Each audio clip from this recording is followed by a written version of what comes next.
Welcome back to Baby Brains. If you didn't see our first video on reading to babies, go check it out when you have a minute. But today, we are focusing on crafts and games that you can make and do at home. And this is especially nice in winter when you kind of feel cooped up. So these are simple crafts and games that you can do at home with your baby or toddler. So the first one is going to be homemade shakers. And all you need for these are an empty bottle. It can be an empty water bottle, pop bottle, Gatorade. You could even use, these were sunflower seeds, and just take the label off, or peanut bottles, like those tall Planters peanut bottles, and just remove the label. And then what you do is you can fill it with kind of whatever you have around the house. These are colorful pom-poms, which make a soft shaking sound, but they're really colorful, and babies like to look at them. You could also put in pipe cleaners. I just curled these around my finger like so, and then you can drop them right in, and they kind of make a curly cue. So you could add that. If you want a noisy maker, this one's full of rice.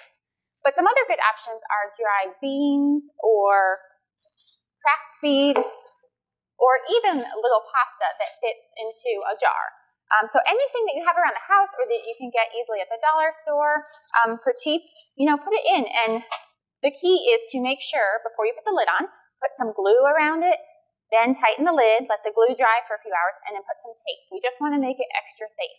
It's unlikely that your baby will be able to open this, but if it's banging around a lot or you have an older sibling, that lid could come off, and we don't want any choking hazards. So just make sure you glue and tape it to make it extra safe, and then your baby will like the sound of the rattle of whatever you put in there, or to look at the colors. All right. Our next one, you can easily take a Ziploc bag, and in this half, I put in some buttons. I just have some craft buttons at home, so you could put in some buttons, or again, these soft little pom-poms. And you can find these at any craft store, even the dollar store. You might even have these at home, or ask a friend or family member. And this is a nice, safe way to let your young baby explore a soft texture and some bright colors without it being a choking hazard. Now you'll want to watch and make sure baby's not chewing on the bag, because we don't want to chew a hole or poking a hole in the bag, so just keep an eye out for that. But this would be a fun thing to do, if they're in their high chair waiting for dinner, you could give them something to look at. It's very textured. So a lot of these are going to be sensory crafts that you can do, and the baby can just explore. And the other thing you could do with a Ziploc bag, if you wanted, is put in a little bit of flour and some water and kind of mush it up. I think people call it oobleck, until it becomes kind of this like squishy, putty consistency. And then you could even throw in food coloring if you wanted. And that would be kind of a fun sensory thing to squish in the bag. Our next one is, all you need is an empty tissue box, which I always seem to have these laying around, so hopefully you do too. And then you can take whatever you have around the house, a baby washcloth, for example. I have a lot of these. So you could take 10 or 15 and stuff them in there, and then let your baby pull them out. And it's so simple, and they just love to do that. They love to see things disappear, and then when they're a little bit older and they kind of realize that things are still there when they disappear, it's called object permanence, they can pull it out, and they just love to pull things out. Or you could also use, if you have handkerchiefs laying around the house, that'll work, or even socks. Just make sure they're clean and washed, stuff them in the tissue box, and let your baby pull them out. You'll be amazed how simple that is and how much fun. The other thing you could do with the tissue box is if you have any little toys or balls, ping pong balls work great for this. Put them in there, and it becomes a shaker. You can say, what is that in there? And let your baby reach in. It's good fine motor skill, too, for them to kind of reach in and grasp. They work on that grasp. And you can pull it out, and you say, oh, it's a green teddy bear. So something very simple. So empty tissue boxes are very fun, very simple to use. Our next one, you just need an empty oatmeal container, or really any kind of container works. I just happen to have these laying around. And you will cut a slit in the lid like this. Make sure it's a little kind of wide to make sure the child can get things in. And then an empty deck of cards, a spare deck of cards that you don't mind being damaged. Or you can, again, find these at the dollar store.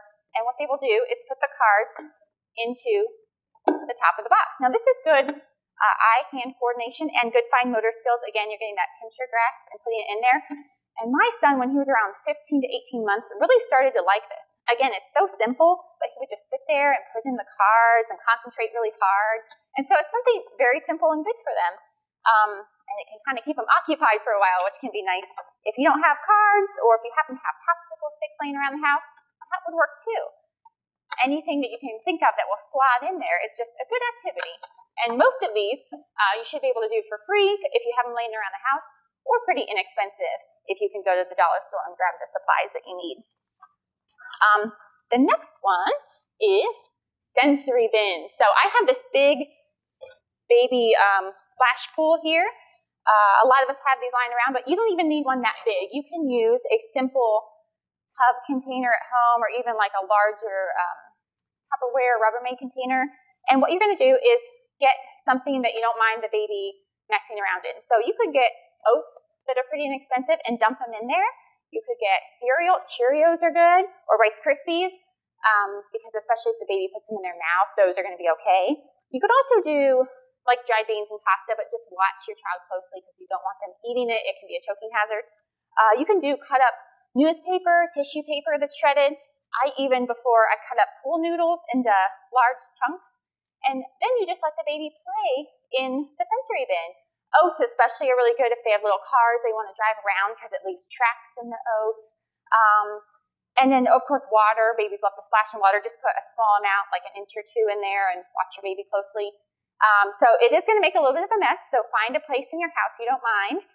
Just be prepared to run the sweeper afterwards. But it really is a good activity for them. They get a lot of that sensory experience, and it's something new and exciting to them. So again, when you're making any of these crafts, please just beware of choking hazards, pom-poms, dried beans, those type of things. Just watch your child closely. If you are in doubt or worried about that, just don't do it. Go with something safer like Cheerios, or, the clean socks, something soft and safe that you won't be worried about your baby choking on. And I hope that you're able to make some crafts that you can do at home with your baby and toddler, and just have some fun exploring. Thanks. I'll see you next time. Bye.